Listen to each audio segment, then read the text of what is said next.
Right, it's finally stopped raining. It's been raining for several days now, but do you know what? I don't mind because I actually get so much more done when it's really bad weather.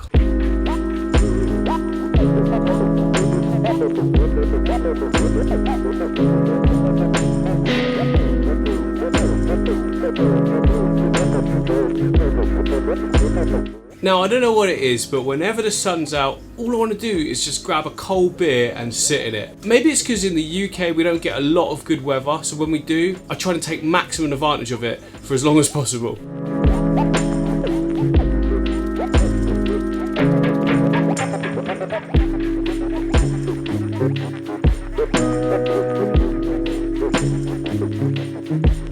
But as it stands, the weather's bad, so that means I can get on with some jobs I've been wanting to do for a while. Nothing that's too irresponsible. It's not like there's fish dying everywhere or anything. No, there's some cyanobacteria, again rearing its head. I didn't keep on top of it. If you have had a case of cyanobacteria in one of your tanks and you sort of just start to get rid of it, then you need to stay on top of that because it will sort of try and come back for a little bit. Now, I stopped dosing the tank with the stuff I was using, and also I didn't switch the flow around because two things that I've found so far for cyanobacteria that's bad is lighting and flow. Any tank that I've not had really good flow, dead zones, big dead zones, they've just caused cyanobacteria everywhere. So obviously ways to combat those dead zones is just to change the flow around. So you can see here my freshwater reef aquarium that we have got some of that horrible cyanobacterial stuff all on the bottom there, and it's absolutely horrible. I hate it, but it is kind of my own fault. I didn't stay on top of it. There's some on the glass here as well. I don't know if the camera's picking it up. But anyway, the reason for it is because that area all back there is like a dead zone. So the outlet for the water did come sweeping all the way around the front here, and then all the flow was lost by the time it got back around that corner, which meant stuff was just sat there obviously on the base, on the sand bed, and just sort of were just staying there, wasn't getting picked up. So what I've done, I've spun it around that way, and it's actually creating the flow to go that way, which is pulling all of that waste with it, and then it will just, you know, come in the water column. This should all now start to clear, but I'm also going to dose it with some more stuff. Stuff being the I can't even remember what it's called, Blue Exit, something like that. I'll look up what it was and hopefully be able to put that on the screen right around here somewhere.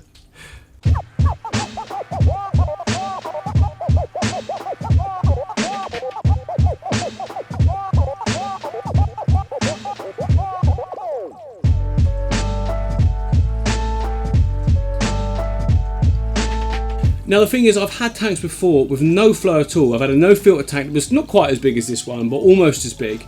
And it didn't get any cyanobacteria. How do you even pronounce that? Who cares? Anyway, the point is, I never had any flow in that, and there was still none of that bacteria. So I guess the point is, you can do everything you think is perfect or what's worked perfectly for before, set up a tank, and then everything just goes wrong. Well, not everything, I'm exaggerating. Stop exaggerating, too negative. But I do think changing up the flow direction and moving that waste out will at least mitigate that problem and hopefully narrow things down. It might be the only problem, hopefully that's the case, and with this slime removing stuff, it'll all be gone. So many of you might remember that recently I put my pea puffer into this dirted tank here. He's doing really good. It's brilliant because he comes to the front now to get fed. He understands it's feeding time. I do a little tap on the glass like I do with all my fish, so they understand that means it's food. They all get ready. This is why a lot of people say to me, oh, how come your fish come to greet you? It's because I've taught them with that tap on the glass. 3-time tap. They know that means it's food time.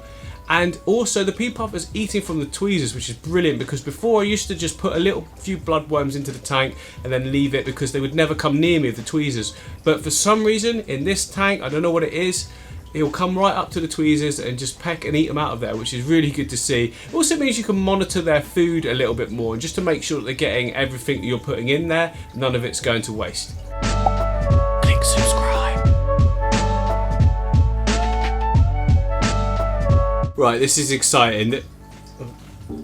This tank behind me, you can see, 4-foot aquarium.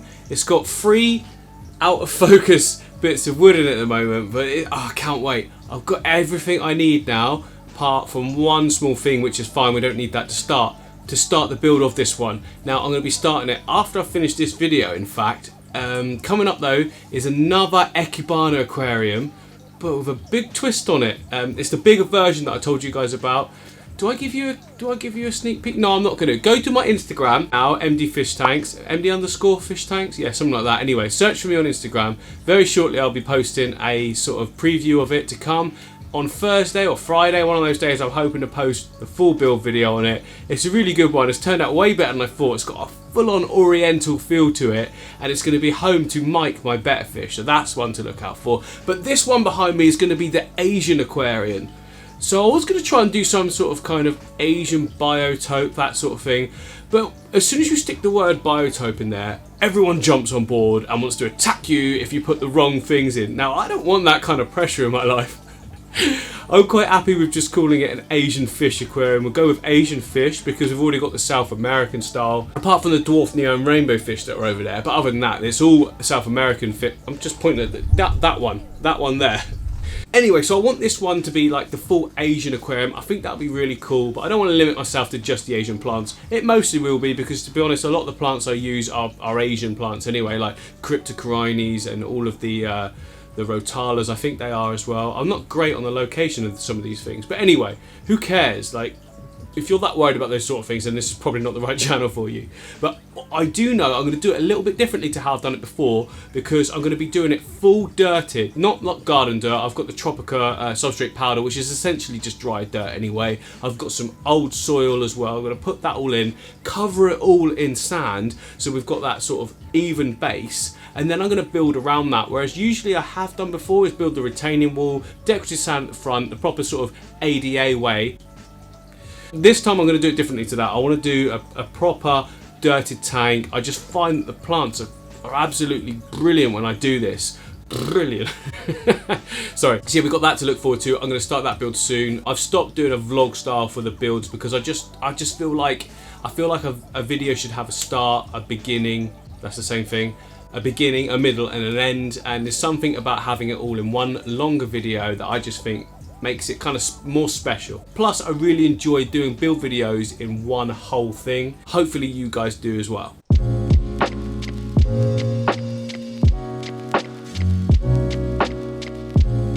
So I'm now over in the reptile room where Timmy's tank is doing absolutely fantastic. To be honest, I completely forgot just how fast plants grow when they're not underwater. Even with CO2, yeah, they grow faster, but they're not as fast as this stuff is growing. So the pond plants in the top are just sprouting out so fast. When I first put them in, they look kind of like a little bit wilted. I guess that's just a change in conditions, but already they're looking absolutely fantastic. The stems have got this really, really nice pink to them. They're all starting to stand up and spread out. It's not going to be long before I need to start trimming this already. And also Timmy's doing absolutely fantastic in here. A few people concerned he might be able to climb out, but if you think the island's right in the centre and the glass at the back of the aquarium back straight onto the background, so there's no actual gap for him to go anywhere, so there's no worry of that. You can also see I've added a little heater in. I didn't actually need that, but I'm thinking as a bit of added security, why not put it in case we get a cold evening, which we won't do at the moment because it's summertime, but you never know. Sometimes it's just not worth taking any risks with your pets.